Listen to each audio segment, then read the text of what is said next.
everybody, my name is Eric Comley. I work for the University of Kentucky College of Agriculture, Food and Environment, the Cooperative Extension Service, and I'm the Garrett County 4-H Youth Development Agent. Today I'm going to be taking you all through a stream study to kind of give you some of the basic elements of what you would do in a biological assessment of a local stream. So this is an activity that you can do in your backyard, or if you have a local park that has not only a stream, but if you have a still body of water like a pond or a lake, you can also do it there.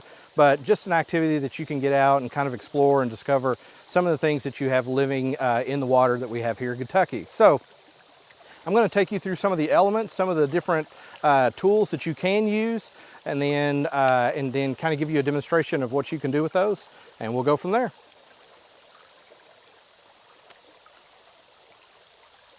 So today we're going to be doing 3 different kinds of collection methods, all right? So in each one we'll actually go through whether this one is expensive, whether it's not expensive, and so whether it's going to be more affordable for you to do in whatever stream you're in. So this is the kind of the middle of the road. This is Patrick on the right-hand side in the blue shirt. He's the 4-H Youth Development Agent in Scott County. And Scott on the left, and he is the 4-H Youth Development Agent in Madison County. So what they're holding there, this is a seine net. So the seine net itself probably costs about $15, and then each of the individual poles cost about $7. So you've got about $30 total invested in it. So what they're going to do is they're going to hold it, and I'm going to set down my net. And then what you're going to do is you're going to actually kick around in front of it, because a lot of the things that we're looking for in the stream actually exist in the rocks. And so in this benthic habitat, the bottom dwelling habitat. So I'm going to kick around in front of the net, and then we're going to pick it up and actually see if anything is found in it. So I'll kick around rocks for just a few minutes.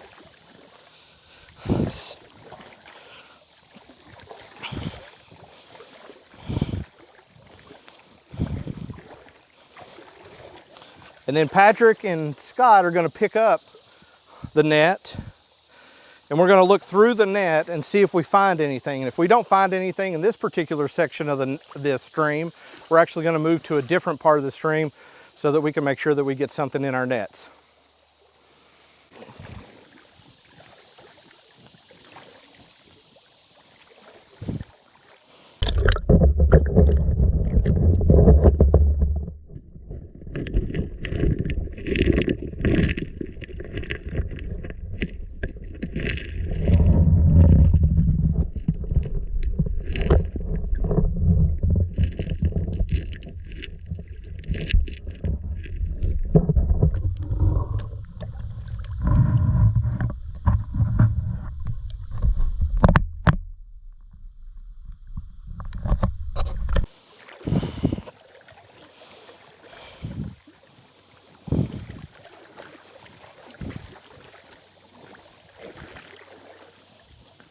All right, let's pick it up. Let's see what we got. Oh, we actually got a fish. Look at all the crayfish we got. Okay, so this is probably the most expensive of the 3 different types of collection that we're going to be doing today. So this is called a D-ring net, and you can see that it looks like a D, and it has a really fine mesh in the bottom of that.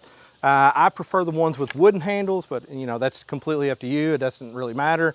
So what you're going to do with this is you're going to make sure that the water is actually flowing through, and that the open end is going to be facing upstream, and that the bottom is going to be facing downstream.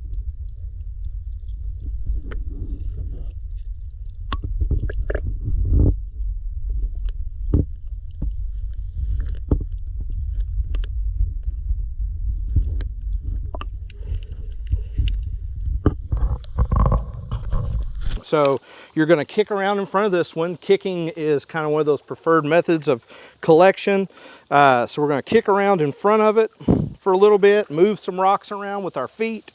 And then what you're going to do is you're actually going to pick it up, and you're going to look in the bottom of it. And what you're looking for is you're looking for any kind of movement inside the bottom of the net.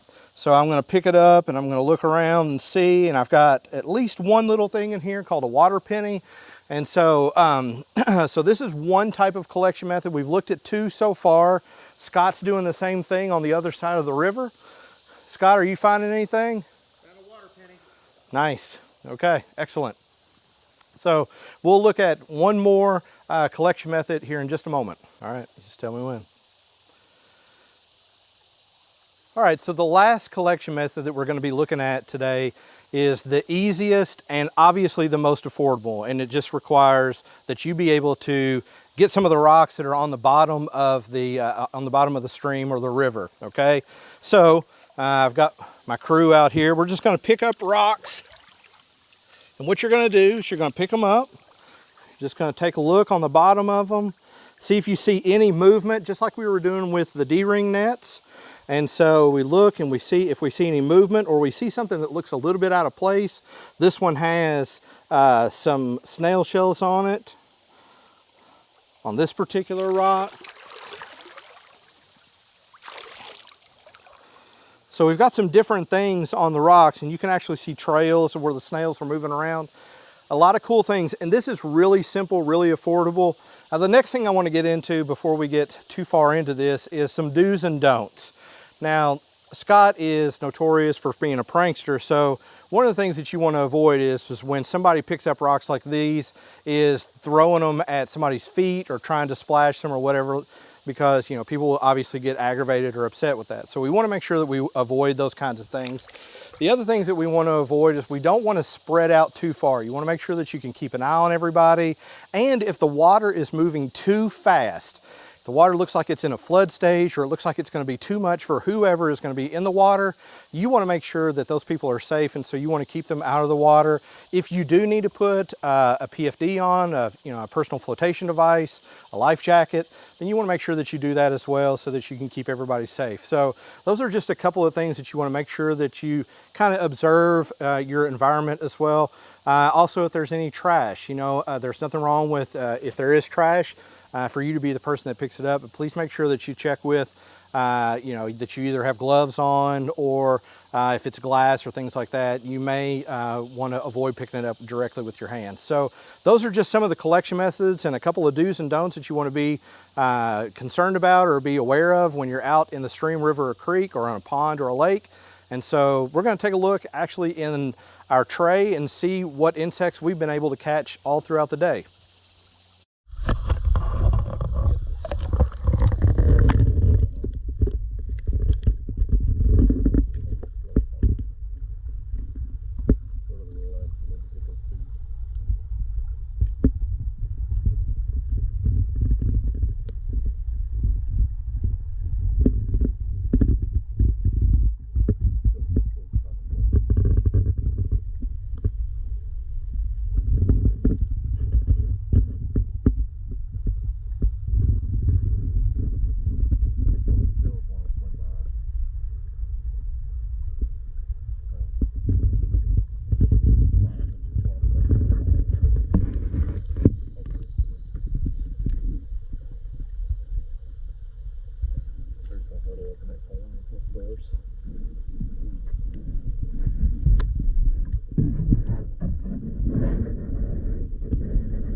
Am I good?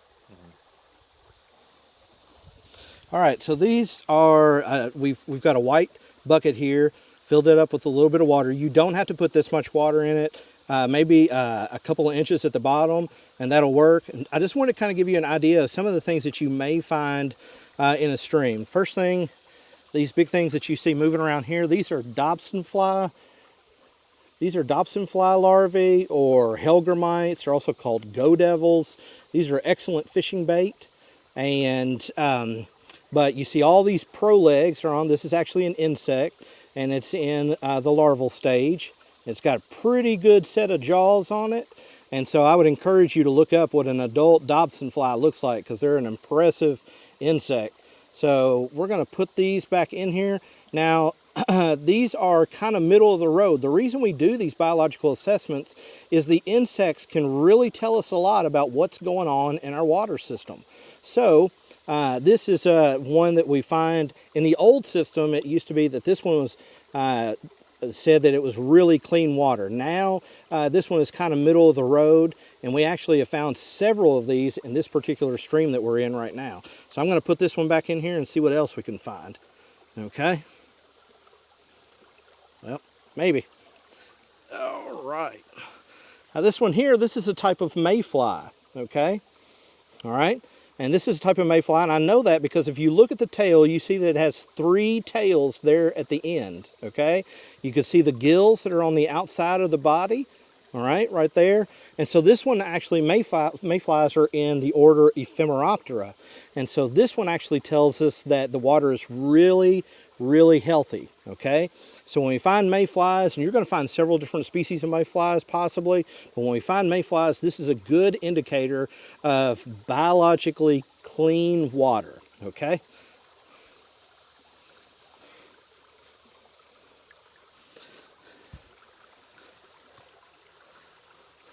This is one that we've already looked at before. This is crayfish. They are actually a decapod. So they're not really truly an insects, but they are an aquatic invertebrate. So you can see all the legs there. They have the pincers, so they have that classic crayfish look to them. And so these are, once again, excellent fishing bait as well.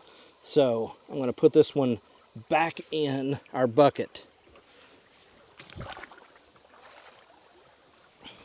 Now some of the other things that we have in here that are really small, this is another kind of mayfly. You can barely see that one there. See that little mayfly that's there?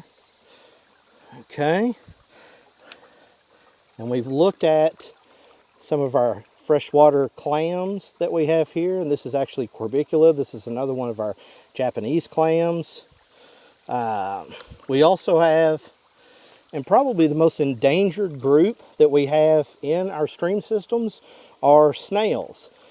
Snails are pretty common, but there are some species, well, not just some, but there's a lot of species that they require really clean water. Now this one is a right-handed snail. You can see this opening here, which is also called an operculum, and that opening there, it's on the right-hand side. So if you hold it straight up,